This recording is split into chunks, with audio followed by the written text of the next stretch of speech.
Todos conocemos su nombre, todos lo hemos juzgado, todos hemos dicho, yo jamás haría lo que hizo Judas. Pero hoy, la Biblia va a hacer algo que te va a incomodar profundamente. Va a demostrarte que esa noche en Getsemaní no hubo un solo traidor, hubo 12, y que tú y yo, si hubiéramos estado en esa sala, probablemente habríamos hecho exactamente lo mismo. Quédate hasta el final porque lo que estás a punto de descubrir no solo va a cambiar la forma en que ves a Judas, va a cambiar la forma en que te ves a ti mismo. Imagina la noche más oscura en la historia de la humanidad. El viento soplaba frío y lúgubre en el huerto de Getsemaní. Las sombras de los olivos centenarios se retorcían como testigos silenciosos de una agonía sin precedentes. Allí, el sudor de un hombre se mezclaba con gotas de sangre que caían sobre la tierra. De repente el silencio fue roto por el crujir de ramas y el tintineo metálico de espadas. Una multitud armada se acercaba, iluminada por el resplandor amenazante de las antorchas. Y al frente de ellos, caminando con una calma que hiela la sangre, estaba él, Judas Iscariote, el hombre cuyo nombre se convertiría para siempre en el sinónimo universal de la traición. Se acercó al maestro, lo miró a los ojos y pronunció una sola palabra: Rabí, sellando el destino del Hijo de Dios con un beso de muerte. La cultura popular nos lo presenta como un monstruo evidente desde el principio, alguien con mirada perversa del que todos sospechaban. Pero la Biblia nos dice lo contrario. Judas fue elegido personalmente por Jesús tras una noche entera de oración. Caminó junto al Salvador durante 3 años, comió de la misma hogaza de pan, bebió del mismo vaso, escuchó los sermones más hermosos jamás predicados, vio ciegos recuperar la vista, cojos caminar y muertos resucitar. Y más escalofriante aún, Judas mismo fue enviado por Jesús a predicar, sanar enfermos y expulsar demonios. Tenía poder, tenía autoridad. Era el tesorero del grupo. Nadie, absolutamente nadie, sospechaba de él. Y aquí está la primera verdad aterradora de esta historia. La proximidad no garantiza la intimidad. Puedes estar en la primera fila de los milagros, puedes tener las manos llenas del dinero del ministerio, y aún así, tener el corazón a kilómetros de distancia de Dios. Muchos creen que fue simple codicia. 30 monedas de plata. Pero analicemos esto. En el libro de Éxodo, 30 piezas de plata era el precio exacto de compensación por un esclavo asesinado por un buey.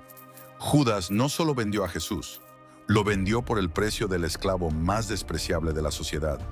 Sin embargo, el motivo real iba mucho más allá del dinero. El nombre Iscariote podría estar vinculado a los sicarios, una facción radical de los celotes que buscaban derrocar al Imperio Romano mediante la violencia. Judas esperaba un Mesías guerrero, un conquistador que aplastaría a Roma bajo sus pies. Pero en su lugar, se encontró con un Mesías que hablaba de amar a los enemigos, de poner la otra mejilla, de ir a la cruz a morir. La traición de Judas fue el resultado de una decepción teológica masiva. Quería forzar la mano de Jesús, obligarlo a usar su poder divino para iniciar la revolución. Pero el cielo tenía otros planes. Ahora debemos adentrarnos en el ámbito espiritual. El Evangelio de Lucas registra unas palabras que hacen temblar el alma. Y entró Satanás en Judas, por sobrenombre Iscariote, el cual era uno del número de los 12. Esta no fue solo una decisión humana errónea. Fue un asalto demoníaco en las altas esferas. Judas abrió una puerta en su mente a través de la insatisfacción y la avaricia. Y el enemigo de las almas no dudó en entrar. Es un recordatorio perturbador. El diablo no ataca a los que están lejos. Él se infiltra en el círculo íntimo, buscando a aquellos que, aunque caminan con la luz, guardan rincones oscuros en su corazón. Y así llegamos a la última cena. Un momento de tensión dramática inigualable. Jesús se levanta, toma una toalla, vierte agua en un lebrillo y comienza a lavar los pies de sus discípulos. Imagina la escena. El creador del universo arrodillado frente a la creación que lo iba a vender. Jesús lavó los pies de Judas. Sus manos santas tocaron la suciedad del que ya había cobrado las 30 monedas. Fue el último y más doloroso intento de gracia. Una demostración de amor incondicional que debería haber roto el corazón de piedra de Judas. Cuando Jesús anuncia que uno de ellos lo traicionaría, le ofrece el pan mojado a Judas. En la cultura de la época, ofrecer el pan mojado era un gesto supremo de honor y amistad. Era Jesús diciéndole: aún te amo, aún puedes arrepentirte. Pero tras tomar el bocado, Satanás entró en él por completo. Jesús lo miró y dijo: lo que vas a hacer, hazlo pronto. Judas salió, y la Biblia añade un detalle sombrío y profundamente poético. Era de noche. La noche física y la noche eterna en el alma de Judas. Si esta historia te está impactando, dale like ahora mismo y suscríbete si aún no lo has hecho, porque cada semana traemos verdades como esta que la religión oficial prefiere no contar. Pero aquí es donde la historia da un giro inesperado y desgarrador. Hemos crucificado a Judas a lo largo de los siglos y nos hemos sentido cómodos haciéndolo, porque señalar a Judas nos libera de mirarnos a nosotros mismos. Pero prepárate para la verdad más incómoda de esta narración. Judas no fue el único traidor. Tomemos a Pedro, el líder indiscutible, el más valiente y temperamental del grupo, el que horas antes había jurado: aunque todos se escandalicen de ti, yo nunca me escandalizaré. Estoy dispuesto a ir contigo a la cárcel y a la muerte. Sin embargo, cuando el calor del fuego iluminó su rostro en el patio del sumo sacerdote y una simple sirvienta lo reconoció, el pánico se apoderó de él. Pedro no vendió a Jesús por dinero, lo vendió por miedo. Lo negó no una, sino 3 veces, llegando incluso a maldecir y jurar que no conocía al hombre. ¿Acaso eso no es también una traición brutal? Y no solo fue Pedro. El Evangelio de Marcos lo dice claramente. Entonces todos los discípulos, dejándole, huyeron. Todos, sin excepción.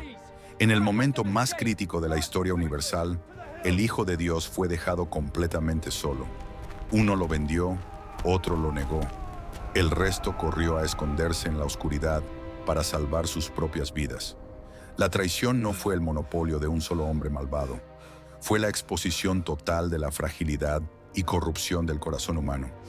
Entonces, ¿cuál es la verdadera diferencia entre Judas y Pedro? ¿Por qué la historia recuerda a Judas como el hijo de perdición y a Pedro como la roca sobre la que se edificó la iglesia? La respuesta está en la diferencia entre el remordimiento y el arrepentimiento verdadero. Judas sintió remordimiento. Regresó al templo, arrojó las monedas al suelo y gritó: he pecado entregando sangre inocente. La culpa lo consumía. Pero Judas no buscó el rostro de Dios. Buscó librarse del dolor. El remordimiento sin arrepentimiento te lleva a la desesperación. Consumido por la oscuridad, Judas salió y se ahorcó, en un campo que sería conocido para siempre como el campo de sangre. Pedro, por otro lado, cuando el gallo cantó por tercera vez y los ojos de Jesús se encontraron con los suyos a través del patio, también experimentó un dolor inmenso.